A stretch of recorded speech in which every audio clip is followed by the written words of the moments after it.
aí, meu povo? Olha eu aqui de novo. Hoje eu vou falar do encerramento da segunda temporada da animação X-Men 97. Vou dar aqui a minha opinião, falar aqui algumas curiosidades, o que eu achei, e eu espero que vocês gostem. Sejam bem-vindos, quem fala aqui é o Renato e você está no canal Espada Digital. Então tá, cara, já vamos logo tirar o elefante da sala. Essa segunda temporada, na minha opinião, ela prometia ser melhor do que a primeira temporada, mas infelizmente ela foi inferior à primeira temporada. Mas eu gostei, eu fiquei puto com uma coisinha que foi o seguinte. Eu tinha falado no vídeo anterior que o meu vilão favorito da Marvel como um todo, apesar dele ser um vilão dos X-Men, mas como ele está no universo Marvel, eu considero ele como o melhor vilão de todos os tempos da Marvel, que é o Apocalipse. Mas isso é um gosto meu, tá? Eu gosto do vilão, eu gosto da ideia dele, do conceito, do visual dele, né, da imponência e tal. Eu acho ele muito foda. Quando disseram que ele ia ser o vilão principal dessa segunda temporada, eu fiquei felizaço. Falei, agora sim, vai ser muito massa. Os primeiros episódios, onde mostraram a origem dele, eu gostei demais, eu achei perfeito, porque eles deram umas leves simplificadas, mas ficou mais fácil de entender a origem dele, porque eu li os quadrinhos, mas no quadrinho ficou meio confuso. A direção da arte e da condução da história nos quadrinhos, apesar de ter ficado muito boa, ficou um pouco confuso. Na animação X-Men 97, eles conseguiram explicar melhor como que foi ali a trajetória para o En-Sabanur virar o Apocalipse. E eu achei fantástico, adorei. E quando a origem dele foi concluída, que aí a história foi pro tempo presente, né? Só presente do ano 97. Aí a série, ela deu uma queda muito forte de qualidade. Porque afastou o vilão, e aí começou uns episódios que eram parecidos com o episódio filler. E aí veio a coisa que eu mais detestei, que eu fiquei puto quando eu vi, que foi o Apocalipse ter sido morto pelo cavaleiro dele, que no caso dessa vez era o Gambit. Eu falei, mano, como assim?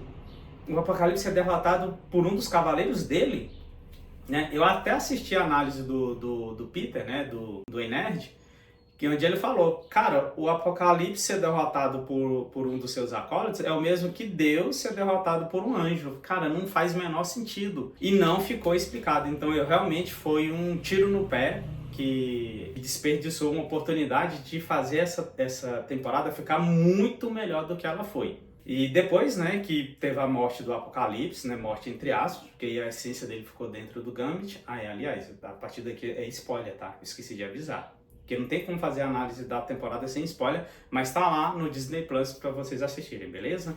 Ou você pode chamar o Jack Sparrow, né? Mas enfim, então assim, o Apocalipse, ele não chegou a morrer de vez, porque a essência dele entrou, né, dentro do Gambit. Mas, cara, mesmo assim eu não comprei essa ideia, cara. Não ficou legal. E aí depois teve uns filler lá, uns episódios assim, bem chatinho, que eu dormi assistindo, eu dormi mesmo. Falei, cara, que chato. E aí hoje, no último episódio, né, da temporada, o 9º episódio, aí teve a conclusão. E eu gostei da conclusão. Eu achei que ficou muito boa, mas dava pra ter ficado melhor. Não precisava daquela papagaiada o Gambit ter derrotado o Apocalipse. Poderia ter mostrado que ele fez o Gambit próprio para ele entrar lá dentro. Não precisava desse negócio aí dele ter sido morto, ter sido derrotado. Talvez até tenha sido isso, né? Mas no desenho não mostrou. Então, se não mostrou, não é minha culpa. A culpa é dos diretores e dos escritores da série. Mas enfim, e o jeito como a história se concretizou, eu achei bem interessante. Que aí a vampira, ela vai lá, ela entra na mesma sala que o Apocalipse entrou, para poder se transformar no Apocalipse, e se propôs a pagar o preço para ter o poder, para poder derrotar o Apocalipse. Por que normalmente eu fico tão chateado assim quando os caras mostram assim, o Apocalipse sendo derrotado? É um efeito que ele é muito comum de acontecer nos quadrinhos com o Super-Homem, que é o seguinte, que é quando você pega um personagem que ele é muito forte, que ele já é estabelecido, ele já está no imaginário popular como um dos personagens mais fortes de todos, e aí quando você quer introduzir um personagem novo e dizer que esse personagem novo ele é forte, o que eles fazem? Eles colocam aquele personagem novo para derrotar esse personagem. Na DC isso acontece muito com o Superman. Quando você quer mostrar, não, ó, criei um personagem novo aqui e ele é muito forte. Falei, mas como que ele é forte? Eu coloquei ele para derrotar o Superman.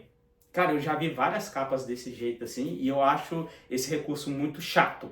E a Disney já fez, a Disney, a Marvel, né? Já fez isso várias vezes também, principalmente assim com o Thor e com o Hulk. Vira e mexe quando eles querem mostrar que alguém é forte, eles colocam esse alguém ou para derrotar o Thor ou para derrotar o Hulk, que são personagens que a gente já entende que são muito fortes. Então, para mim eles usaram esse recurso para mostrar o tanto que aquele Cavaleiro do Apocalipse na forma do Gambit era poderoso, ele derrotou o próprio Apocalipse. Cara, não fez sentido. Mas enfim, mas tirando isso daí, cara, o jeito como eles resolveram, que foi o lance da vampira e tal, conseguir o poder da mesma fonte que o Apocalipse, esse eu achei interessante. Porque o que acontece? O Apocalipse ele é forte daquele tanto porque ele sempre mostrou o quão forte ele é.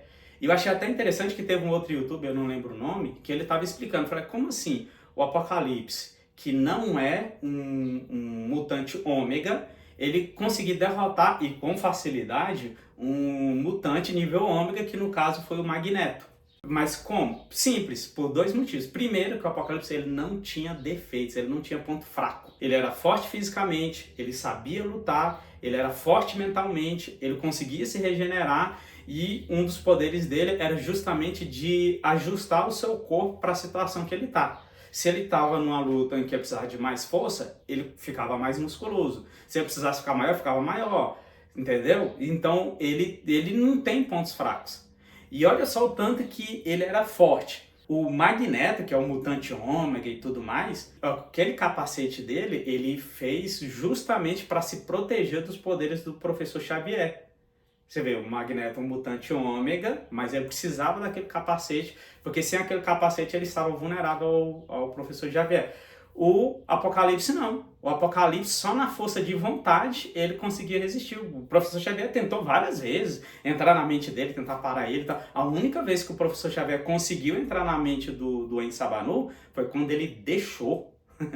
Saca? Então, tipo, não tinha como derrotar o Apocalipse. E ainda por cima, né? Esse foi o primeiro motivo, ele não tinha pontos fracos.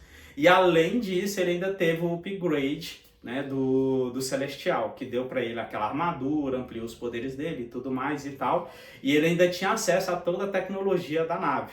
Está vendo o tanto que a força dele foi muito bem explicada? Ele não precisou derrotar um outro mutante super forte para mostrar que era forte. Porque quando ele derrotou o Magneto, a gente já sabia o quão forte ele era. Mas enfim, eles deram essa vacilada, deram esse tiro no pé, mas eles usaram a mesma fonte que deu poder pro Apocalipse para dar o poder para a vampira, que já era forte também, né? Que essa vampira é bem interessante. Cara, essa vampira do desenho é muito melhor do que qualquer vampira que aparecer nos cinemas, cara. Eu sinto muito. E nos outros desenhos que teve. Por quê? Porque essa daí teve uma história em que ela conseguiu o poder da Capitã Marvel. Mas isso eu vou explicar melhor aí no outro vídeo, se vocês quiserem, tá bom? Mas o fato é, a vampira já era muito forte e conseguiu o mesmo upgrade do Apocalipse. Agora sim a gente tem um embate legal. Cara, eu também tenho que dizer que eu fiquei muito emocionado, cara. Eu fiquei emocionado com o sacrifício do Noturno no final do desenho. A minha conclusão é, eu gostei da temporada, ela ficou muito boa, mas ela deu um tiro no pé com relação ao Apocalipse. Depois que saiu da Era do Apocalipse, lá da época do Egito Antigo, a qualidade da série deu uma queda, ela ficou bem chatinha, mas ela teve uma boa conclusão, beleza? Então, se eu fosse dar uma nota de 0 a 10, eu acho que eu daria ali uma nota 6,5, tá bom? Então, por hoje é só. O que vocês acharam? Concordam comigo? Discordam? Quiser comentar aí? Você tem a área dos comentários para poder a gente trocar uma ideia aí legal, tá bom? Não deixe de dar like, se inscrever e vamos ajudar o canal a crescer, beleza? Então, falou!